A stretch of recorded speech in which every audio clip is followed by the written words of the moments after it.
biex tal-ħajja ssir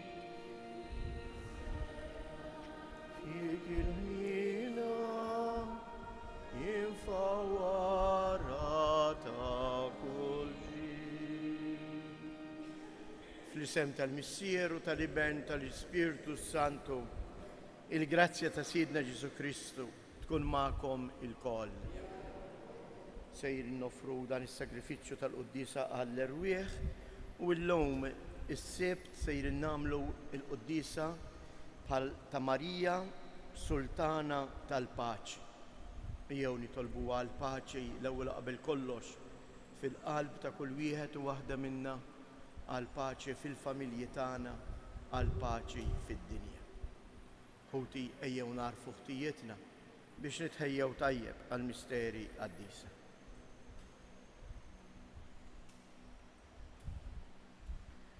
Mulej ħniena, Kristu ħniena, mulej ħniena.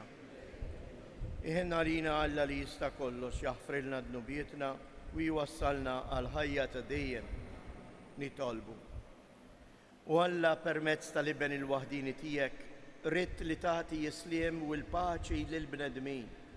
Bl-interċessjoni tal-Verġni Mqazza Marija għatina l-għeda u l-paċi fi żminijietna biex inkunu familja waħda fis-sliem dejjem maqudin flimkien fl-imħabba tal-aħwa. Bibnek Ġesu Kristu Sidna li hu Alla u li miegħek jgħix u jsaltan flimkien mal-Ispiritu Santu għal dejjem ta' dejjem. Amen. Għalim il-ktib ta' Kohelet. Tenna u żagħżugħ fir-rebbija ta' ħajtek u ħatkun ferħana qalbek f'jiem żożitek. Imxi wara t-taħbit ta' qalbek u wara l-għaxqa ta' għajnejk.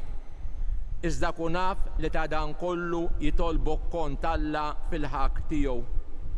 Ħarrab ukoll minn moħħok it-tħassib u żomm il-ħsara il-bot minn ġismek għax it-tfulija u ż-żożija buffura reħ.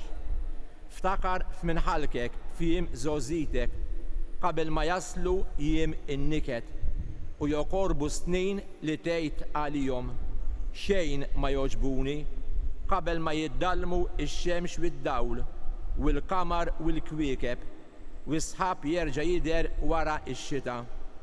Meta dawk li jassu id-dar jibdew jitredu, meta l-kalbenin jitawġu u jikfu dawk li jitħnu għax jonksu fil-att u jiddallmu dawk li jħarsu l-barra mit-tieqa, meta l-bibien jingħalqu fuq it-triq u l-ħoss tal-mitħna jonkos u l-għana tal-asfur jintefa' u kull għana jieqaf, meta kull tella tbażża u t-trek issir tkexkix, meta s-siġra tal-lews tar miżżar u l-grat jitqal fil-mixi u l-kappara titlef gosta għax il-bniedem imur id-dar tiegħu ta' dejjem u l-bekkejja jiġġerrew mat-toroq qabel ma l-ħajta tal-fidda tinqata' u l-mużbeħ tad-deb jitfarrak qabel ma l-ġarra fuq l-għajn tinkiser u t-tarjola fuq il-bir tinqasam u t-trapp jerġa' jmur fl-art minn ġie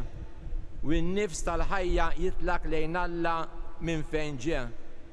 U fruwa tal-fruwat jgħid Kohelet, kollox fruwa. Il-kelma tal-mulej inroddu ħajr il-Alla. Salm responsorjali ngħidu fl-imkien. Mulej int kont għalina kien minn nisel għal nisel.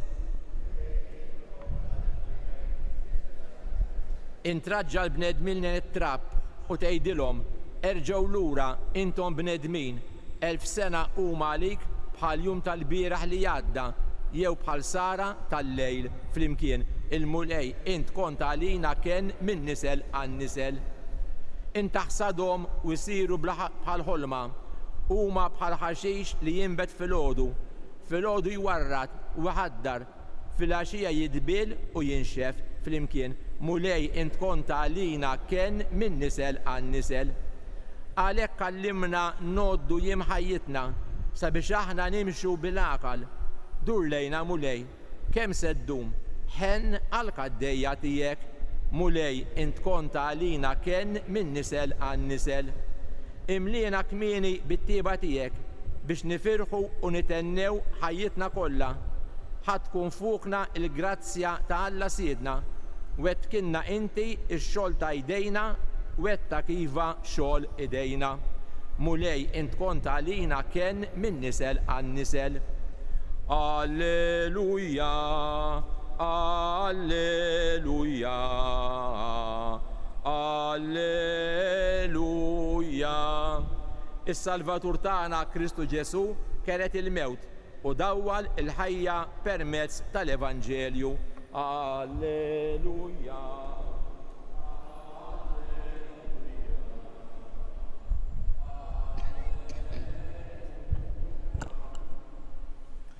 Il-mulej ma'kom. Qari mill-Evanġelju skont San-Luqa.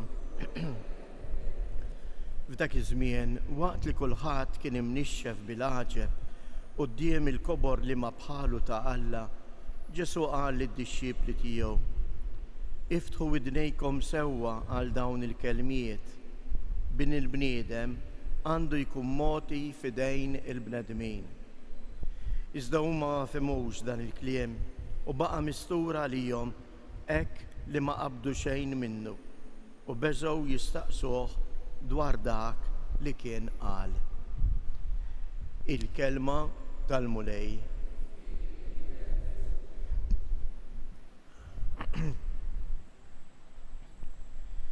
Il-qari tal-lum iżjies nistgħu niġbruh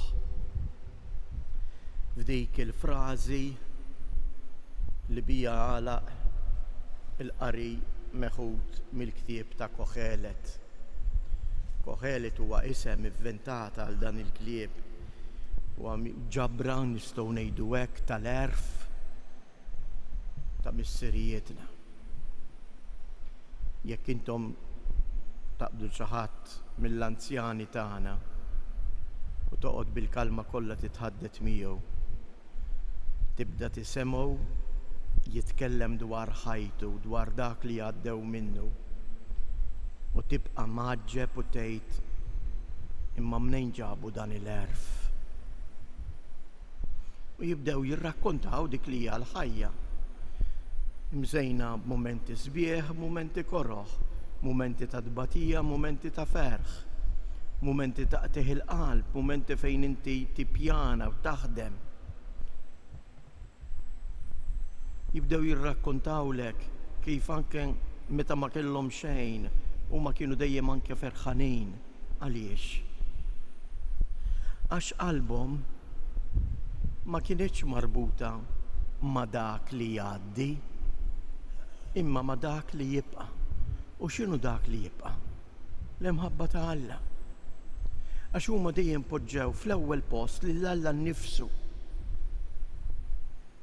X'tab xejn hekk il-ktieb tal-Kohelet jala hekk kif smajnija offruha tal-fruwat u kollox fruwa.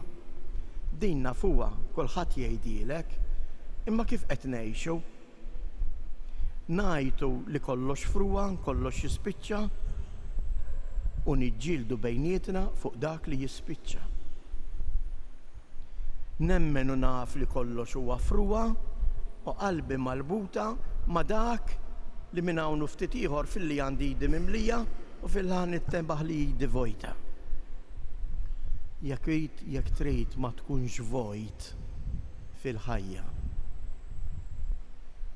daħħal lil Alla f'ħajtek. Hawn hu s-sigriet tal-ħajja. Anke hawnhekk il-Vanġelu jurina hekk waqt li jien minn naħa qegħdin jistaġbu bil-kliem li l-mulej Ġesu jgħid u bit-tagħlim u l-mirakli li jitwettaq, imma meta Ġesu jgħidilhom ċarru tont li bin il-bniedem se jkun moti fi din il-bnedmin, f'kelma waħda bin il-bniedem mhuwiex meħlus mid-batija kif l-ebda bniedem ma hu meħlus mid-batija, dawn ma jifhmuhx, jitfixklu. Il-kobor ta' Alla eżies jidher propju f'dan il-qawwa tiegħu li jiċċekken, il-qawwa tiegħu li jerfa' fuqu il-mart u d-batija tagħna. Sawn twassal l-imħabba. L-imħabba ma titkejjilx minn kemm għandek, imma minn kemm inti kapaċi tingħata lill-oħrajn.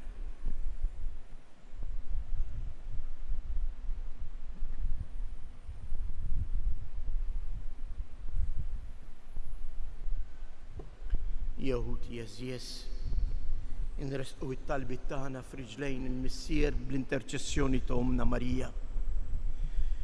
Nitolbu għall-Knisja, għall-isqof tagħna li propju minn għada sejjer jiftaħ uffiċjalment din il-vista pastorali fil-parroċċi tagħna. Nitolbu biex iż-żjarat tiegħu fostna ikomplu jħeġġuna u jgħinuna biex nibnu ħajjitna mhux fuq dak li jgħaddi, imma fuq dak li jibqa' fuq il-kelma ta' Alla. Nitolbu għas-setanin tal-art biex jemmnu ta' bilħaq li kollox huwa fruwa u għalhekk jaħdmu mhux biex jaħkmu fuq il-popli, imma biex il-popli kollha jgħixu fis-sliem u l-paċi.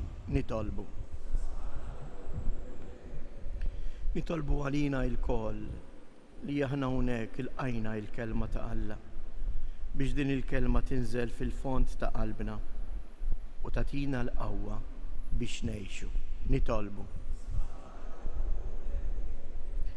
Nitolbu għall-familji tagħna biex bl-interċessjoni ta' Omna Marija huma wkoll jintebħu bil-preżenza ta' Alla fosthom. Nitolbu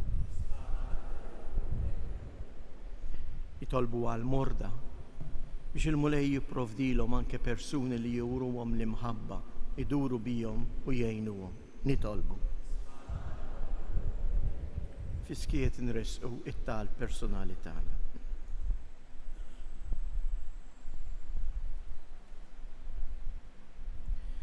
Mulej int għalina kenn u salvazzjoni. Ilqa' dawn it-talbiet li ressaqnilek u kompli mexxina bil-qawwa ta' Ibnek Ġesu Kristu Siedna bl-għajnuna tal-Ispirtu Qaddis tiegħek. Int li tgħix wis-saltan għal dejjem ta' dejjem.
Nitolbu ħuti biex dan is-sagrifiċċju tiegħi u tagħkom ikun jogħġob lil Alla l-Missier li jista' kollox.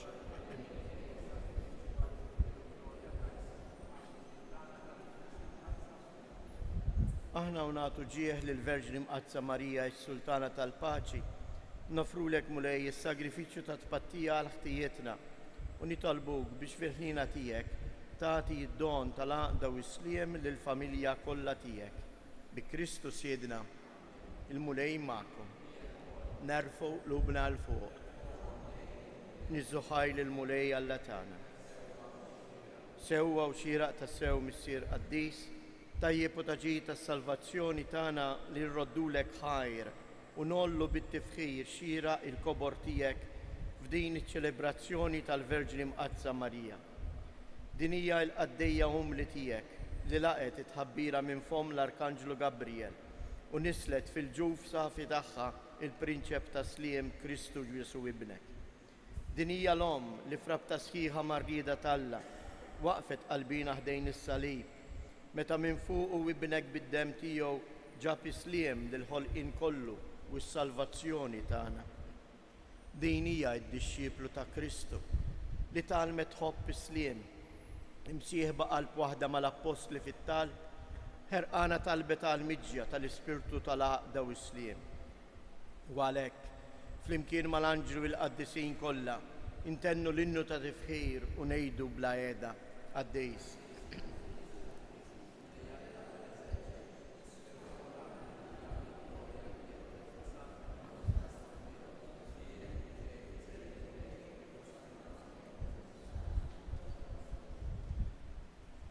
Għaddis ta' sewint mulej inti lajn ta' kull qdusija. Għaddis għalek nitolbuk dawn l-offerti bil-barka tal-Ispirtu tiegħek biex isiru għalina l-ġisem u d-dem ta' Sidina Ġesu Kristu. Li meta kien sejnata biex mirrajħ bati ħal ħobs radd il-ħajr qasam tal id-dixxipli tiegħu u qal ħudu u kulu il-koll minn dan għax dan huwa ġismi li jingħata għalikom.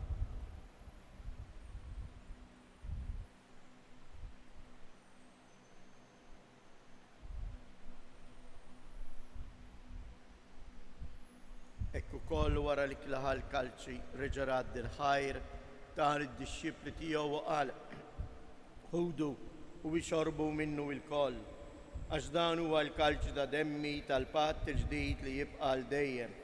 Id-dem li jxirret għalikom u għall-bnedmin kollha għall-maħfra ta' dnubiet. Għamlu dan b'tifkira tiegħi.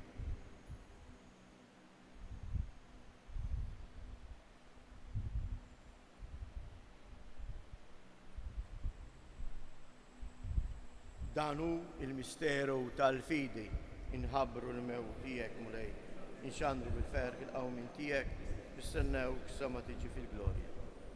Għalhekk aħna nagħmlu dan tifkira tal-mewt u l-qawmien ta' Sidna Ġesu Kristu, nofrulek mulej il-ħobs tal-ħajja u l-kalċ tas-salvazzjoni, u rroddulek ħajr għaliex għoġbok tilqana hawn quddiemek biex naqduk. Mit-ċokontana nitolbu lill-Ispirtu Santu jaqgħadna f'ġisem wieħed lilna li nieħdu sehem il-ġisem u d-dem ta' Kristu. Ftakar mulej fil-Knisja tiegħek imxerda mad-dinja kollha u wettaqa fl-imħabba flimkien mal-Papa Franġisku, mal-Isqoftan Anton, l-isqfijiet u l-ministri tiegħek kollha. Ftakar ukoll fħutna li raqdu bit-tama tal-qawmien. Ftakar fil-mejtin kollha. Daħħalhom quddiemek fid-dawl tas-sebħ tiegħek.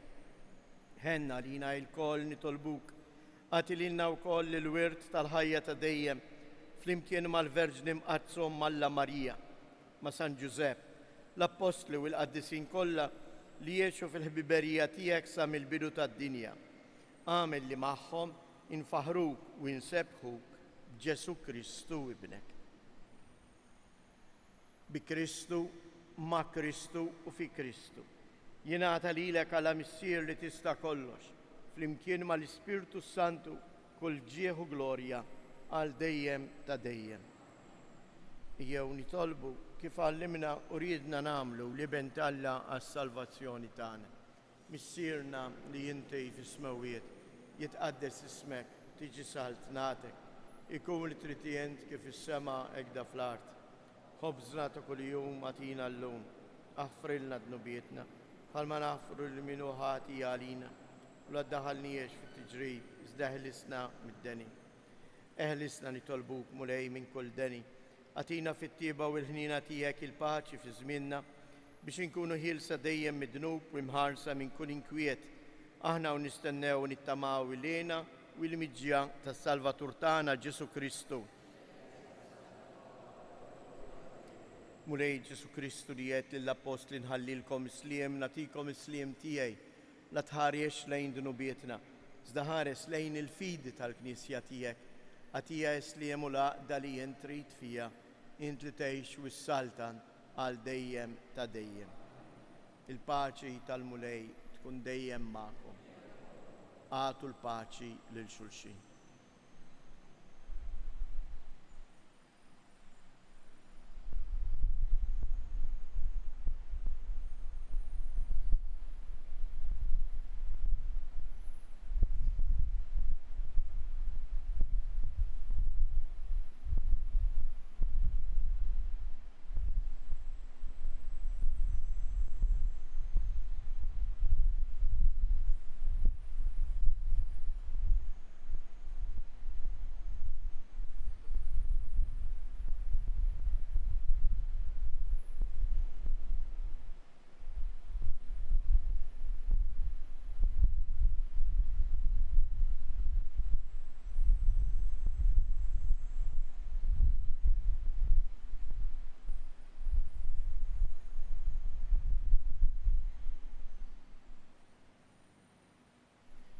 ħaruf ta' Alla li tneħħi dnubiet tad-dinja ħinna għalina.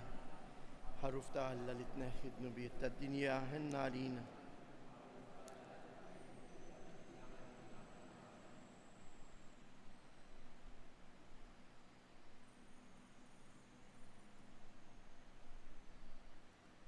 Danu l-ħaruf ta' Alla, danu li jneħħi dnubiet tad-dinja, ħin dawk li huma mistiedna għall-ikla tal-ħaruf.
Nadurawk mulej Alla tagħna, ejjew fi skiet infaħru l-mulej u naduraw il-preżenza ħajja tiegħu fina.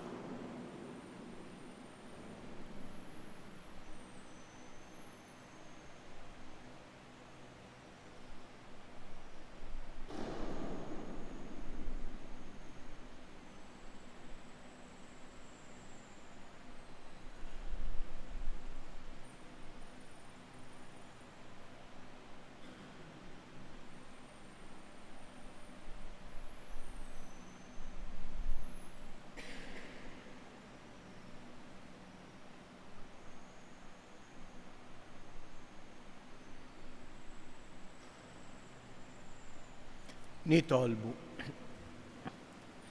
Atina mulej l-Ispirtu tal-imħabba biex bis-saħħa ta' tqarbina li jammilna bil-ġisem u d-dem ta' ibnek il-waħdini fit-tifkira tal-Verġni Mqazza Marija, is-Sultana tal-Paċi, infittxu li nġibu il-qoddim fostna dak isliem li ħallilna ibnek Ġesu Kristu Sidna li jgħix u jisaltan għal dejjem ta' dejjem. Jew ngħidu dawn it-tliet Ava Marijiet hekk u nofruhom għal morda u l-emigranti tagħna. Slim għalik Marija, bil-grazzja mimlija l-mulej miegħek. Imbirka inti fost in-nisa, imbirek il-frott tal-ġuf tiegħek Ġesu.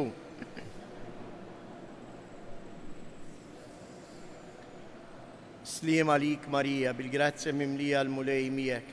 Imbirka inti fost in-nisa, imbirek il-frott tal-ġuf tiegħek Ġesu.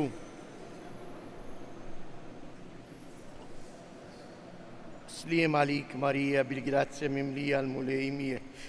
Imbirka inti fost in-nisa, imbirek il-frott tal-ġuf tiegħek Ġesu.